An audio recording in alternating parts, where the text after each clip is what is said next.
নমস্কার, কেমন আছেন সবাই? আমি অর্পিতা চলে এসেছি আবার একটি নতুন ভিডিও নিয়ে।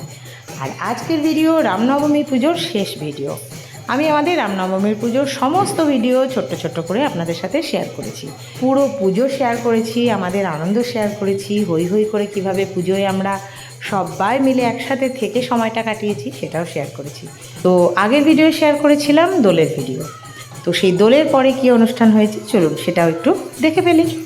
তো বন্ধুরা, আগের ভিডিওয় প্রভু রামচন্দ্রের পায়ে দোল দিয়ে আমরা দোল খেলেছি, সেটা শেয়ার করেছি। আর তারপর আমরা নিজেরা একটু মন খুলে আনন্দ করছি, নাচা গানা করছি। এই দেখুন, আমার 87 বছরের জেঠু আর আমার 84 বছরের বাবা, দুই দিকে দুই নাতি নিয়ে কত সুন্দর আনন্দ করছে। একজনের পা সোজা নেই তো আরেকজনেরও সেই রকমই অবস্থা। শুধু এই কলিযুগে দুই ভাই মানে রাম লক্ষ্মণের মতো দুই ভাইয়ের এই ইচ্ছা শক্তি আলাদা রকমের প্রাণশক্তি যোগায়। তো চলুন, এরপর আমরা কিভাবে আনন্দ করতে করতে আর কোথায় কোথায় ঘুরেছি, কোথায় কোথায় কোন কোন মন্দিরে গেছি সেটাও একটু দেখি।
তো বন্ধুরা দেখলেনই তো, গোটা পাড়া ঘুরে আমরা মন্দিরে ঢুকে গেলাম।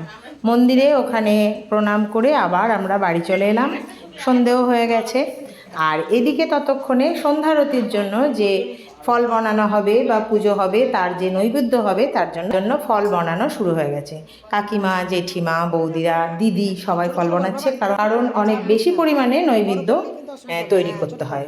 মোটামুটি অনেক লোক, পাড়ার সমস্ত লোক এসে সন্ধ্যাবেলা পুজো মানে সন্ধ্যারতি দেখে প্রসাদ নিয়ে যান। এবং আজকের সন্ধ্যের একটা বিশেষ নৈবেদ্য হচ্ছে, সেটা হচ্ছে বেলের শরবত।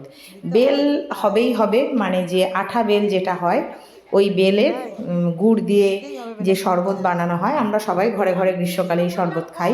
এটা আমাদের দোলের দিন প্রভু শ্রীরামচন্দ্রের মূল নৈবেদ্য থাকে, মানে এটা হবেই হবে। সেটা পরিমাণে আপনি যেরকম ব্যবস্থা করতে পারবেন, বেশি হলে বেশি, কম হলে কম, কিন্তু এটা দিতেই হয় নৈবেদ্যতে। নারকেল আর তোলা যাচ্ছিল না, এ হাত ও হাত সে হাত করে শেষ পর্যন্ত আমার দিদি আর আমার ছেলে এটা উদ্ধার করেছে। তো চলুন, নৈবেদ্য সাজানো হয়ে গেছে, এবার সন্ধ্যারতিটা দেখি। আর সন্ধ্যারতির পর প্রসাদ দেওয়া, প্রসাদ বিতরণের পরেই শেষ হবে আমার ভিডিও। তো কেমন লাগলো ভিডিও জানাবেন, ভালো লাগলে ছোট্ট করে লাইকটা অবশ্যই দেবেন। আশা করি ভালো লাগবে। এত সুন্দর পুজো আমি আপনাদের সাথে শেয়ার করতে পেরেছি, আমারও ভালো লাগছে। আবার আগামী 8 বছর পর আমাদের পালা পড়বে, তখন আবার কি পরিস্থিতি হবে, যেমন হবে সেটা তো বলতে পারছি না। তাই এবছরের একদম প্রথম থেকে শেষ পর্যন্ত, প্যান্ডেল শুরু থেকে একদম পরের দিন সকাল পর্যন্ত আমি ছোট ছোট করে আপনাদের সাথে শেয়ার করেছি। তো সেই আশা করি ভালোই লাগবে, নাকি বলুন? তো চলুন, প্রভুকে নৈবেদ্য সাজিয়ে সন্ধ্যারতির প্রস্তুতি হয়ে গেছে। তো সন্ধ্যারতিটা একটু দেখে নিই।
তো আমার প্রিয় বন্ধুগণ, আজকের মতো শেষ হলো আমার ভিডিও।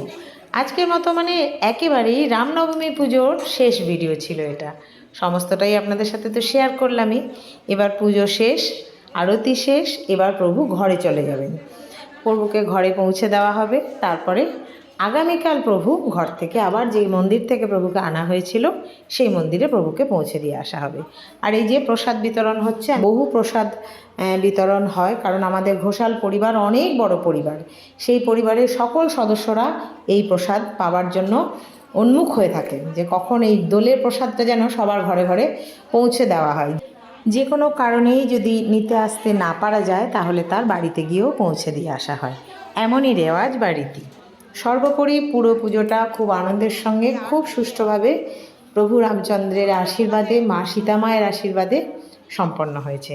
আর এই দেখুন, প্রভু পরের দিন সকালে মন্দির রওনা হয়ে গেছে। তো আমরা প্রভুর যে ফাঁকা জায়গা থাকে, সেই জায়গায় আমরা আবার সেই প্রভুকে আনন্দের সঙ্গে রওনা করে দিয়ে আবার এসো প্রভু, এই বলে নিজেরা আনন্দ করছি।